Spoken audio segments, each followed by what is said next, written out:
Donc, bonjour, mon nom est Nicolas Molina, je suis kinésiologue pour le CDESL et aujourd'hui, j'ai décidé de vous parler de l'effet de l'entraînement de la ceinture abdominale sur les athlètes de soccer. Donc, pour vraiment parler un petit peu plus, là, on va utiliser le terme core qui va englober là, pas mal toute la ceinture abdominale. Donc, on va pouvoir y revoir un peu là, sur la définition de qu'est-ce qu'on entend par core. Donc, préparez vos calepins, c'est l'heure pour le beach body. Donc, voici l'article que j'ai choisi, Effect of Core Training on Skill-Related Physical Fitness Performance Among Soccer Players. Donc, c'est une revue de littérature. Donc, premièrement, dans l'introduction, on parlait beaucoup plus là, théoriquement, à quoi sert le core dans la performance. Donc, on peut supposer qu'il est utile à la transmission de la force-puissance, qu'il est utile aussi à la coordination combinée, c'est-à-dire donc à de la coordination de plusieurs segments et à l'habilité du contrôle moteur aussi. Donc, on va voir un peu plus tard qu'est-ce que ça veut dire aussi. Donc, les abdominaux, ben, c'est sûr que quand on parle du core, il y a beaucoup plus de muscles impliqués que juste le droit de l'abdomen puis la tablette de chocolat. Donc, on parle vraiment là, de beaucoup de muscles et ça s'en vient bientôt aussi pour une description des muscles qu'on implique dans le core. Les abdominaux demandent beaucoup plus de coordination aussi. Là, on parle des mouvements de rotation, des mouvements de flexion, extension. Donc, une coordination là, intersegmentaire. Donc, après ça, en entraînant les abdominaux, on peut améliorer l'adaptation du transfert de la force-puissance, ce qui pourrait donc amener à une amélioration de la performance sur le terrain aussi. Donc, c'est ça qu'on voulait aller chercher là, dans cette étude-là. Et il y a aussi un contrôle proximal, donc c'est-à-dire que dans la contraction du core, des abdos dos, des muscles du dos aussi, en contrôlant ce centre de masse-là, on peut aller chercher une meilleure mobilité distale puis une protection aussi au niveau des articulations distales. Donc, on parle vers les poignets, coudes et tout ça. Donc, le core, c'est quoi? Il y a deux types de fibres dans le core. Donc, les muscles profonds, donc avec le slow twitch, donc contraction plus lente. Donc, c'est des muscles qui sont plus courts, qui font le contrôle intersegmentaire, qui sont aussi responsables dans le changement postural, puis qui peuvent accepter une bonne charge excentrique aussi.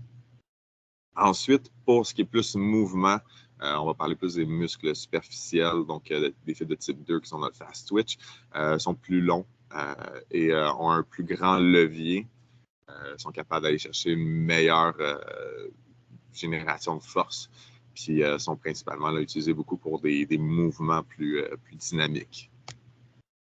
Donc, c'est quels muscles qu'on parlait? Donc, je vous disais qu'on allait les voir un peu.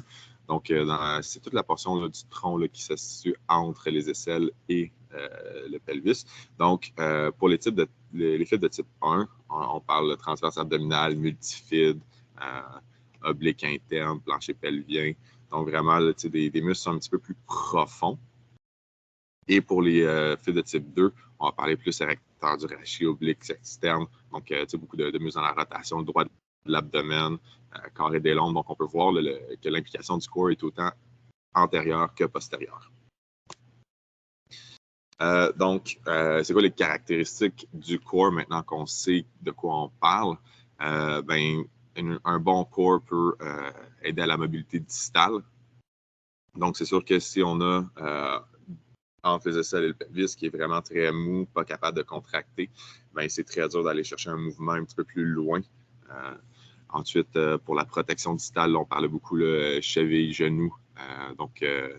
Dans un transfert, peut-être avec des charges, un entraînement avec des charges pour les protéger. C'était un muscle aussi qui, en co-contraction, va amener une solidification du tronc. Donc, on peut penser à la ceinture abdominale, le transverse pour faire un beau, on va dire l'image du corset pour protéger le tronc, dos et tout ça.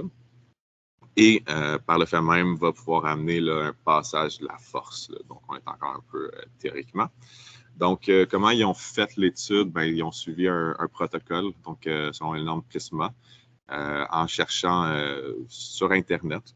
Donc, Google Scholar, PubMed, plusieurs sites. Et les mots-clés qu'ils ont utilisés là, sont ici.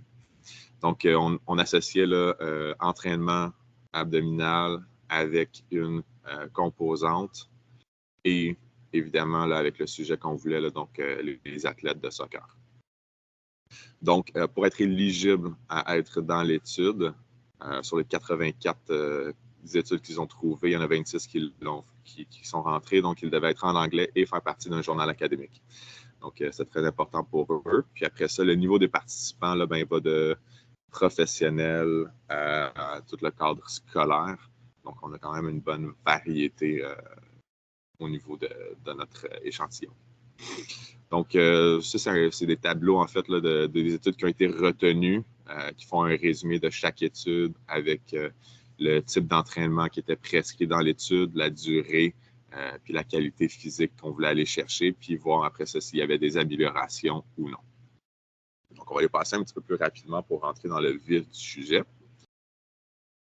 Donc, il y avait plusieurs qualités physiques qui étaient à l'honneur dans l'étude. Donc, premièrement, on se penche sur la puissance. Donc, 17 articles sur les 26 qui ont regardé l'effet de la puissance avec des tests comme le saut vertical, le saut en longueur et le lancer du medball. Et sur les 17, la majorité ont trouvé qu'il y avait une amélioration significative au niveau de la puissance avec des entraînements abdominaux.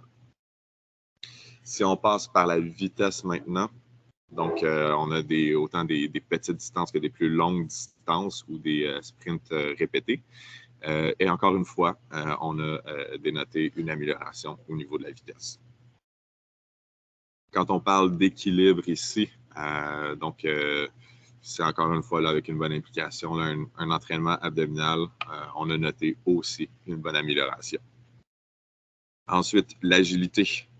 Donc, l'agilité aussi a eu une bonne amélioration. Donc, on peut voir que les qualités musculaires ont quand même été améliorées avec un entraînement de core pour toutes les qualités qu'on est allé chercher. Donc, maintenant, ce qui nous pose, c'est pourquoi. Donc, les études ont démontré qu'il y a eu un effet positif de l'entraînement. Pourquoi ça peut être expliqué par le rôle du core. Donc, la puissance, c'est parce que la force peut être transférée des membres inférieurs vers les membres supérieurs en stabilisant le tronc. Donc, un core plus fort aide à faire des meilleures co-contractions, donc stabiliser ton tronc pour avoir un meilleur transfert de cette puissance-là. Et en augmentant cette stabilité-là, on a vu aussi beaucoup d'effets sur les muscles de poussée. Quand on s'en va vers la vitesse, c'est vraiment au niveau de la stabilité du corps, encore une fois, qu'on est allé chercher une amélioration. Donc, on a vu qu'en augmentant la stabilité du centre de gravité, on a réduit les fluctuations. Donc, qu'est-ce qu'on veut dire par fluctuation? C'est position des membres supérieurs lors de la course, les jambes. Donc, d'être plus solide au niveau du corps amenait un meilleur mouvement, plus efficace aussi au niveau plus distal. Donc, ça augmentait aussi le mouvement de façon à un meilleur contrôle au niveau du corps, augmentait la grandeur de mouvement, le range of motion qu'on appelle communément le ROM, pour aller chercher peut-être des meilleures activations. Au niveau de l'équilibre, c'est sûr que là, après ça, on parlait là, au niveau des risques de blessures. Donc, un meilleur équilibre, un meilleur corps pouvait diminuer les risques de blessures. Ensuite, l'amélioration du corps améliorait l'équilibre, l'activité physique et la performance. Puis, ils ont trouvé que l'équilibre était un dérivé du corps. Donc, un bon corps égale un bon équilibre. Donc, après ça, si on passe à l'agilité, je pense qu'il est important de définir c'est quoi l'agilité. Donc, c'est la capacité à rapidement changer la direction et la position du corps. Donc, avec un engagement du corps plus poussé, il y avait un meilleur recrutement moteur neural, une meilleure adaptation. Et ça faisait en sorte que les athlètes étaient capables de changer leur direction et la position de leur corps plus efficacement, donc sans perte d'énergie. On parle souvent là, des rotations. Puis, on a vu aussi là, avec les fibres de type 2, donc tout le mouvement, le torque, donc on pouvait parler ici là, avec les rotations, les changements de direction pour se tourner et changer de direction rapidement, que l'entraînement du core avait une amélioration là, sur les forces rotationnelles qu'on doit prendre pour pouvoir ressortir. Ensuite, pour conclure, il y a eu des limites quand même à la recherche. Donc, c'était des études seulement en anglais. Donc, on a discarté là, tout ce qui était autre que l'anglais. Il n'y avait pas de comparaison sur la méthode d'entraînement du core. Donc, est-ce que c'était des entraînements de core en puissance, en endurance, vitesse? Donc, il n'y a comme pas eu cette étape-là dans la recherche. Et il manquait de sujets masculins en soccer. Donc, une autre limite aussi que j'ai dénotée en lisant, c'est que c'est pas possible de savoir quelle qualité physique allait le plus bénéficier de l'entraînement. Donc, on ne peut pas dire, si tu fais plus de core, tu vas améliorer ta puissance, ou si tu fais plus de core, tu vas améliorer ton agilité. Donc, c'est plus comme un ensemble un peu. Donc, ça reste quand même encore un peu vague. Dans les applications pratiques, basées sur les 26 études retenues, ce qui serait conseillé, c'est de faire au moins 2 fois par semaine un entraînement de 15 minutes pour 4 semaines pour voir une amélioration. Donc, après ça, j'ai poussé un petit peu plus loin, mais dans un contexte de développement d'athlètes, je pense que c'est important à chaque séance d'avoir un élément qui va peut-être le cibler, mais c'est surtout l'éducation sur l'importance du core dans le mouvement. Donc, dans le mouvement plus sportif, plus athlétique.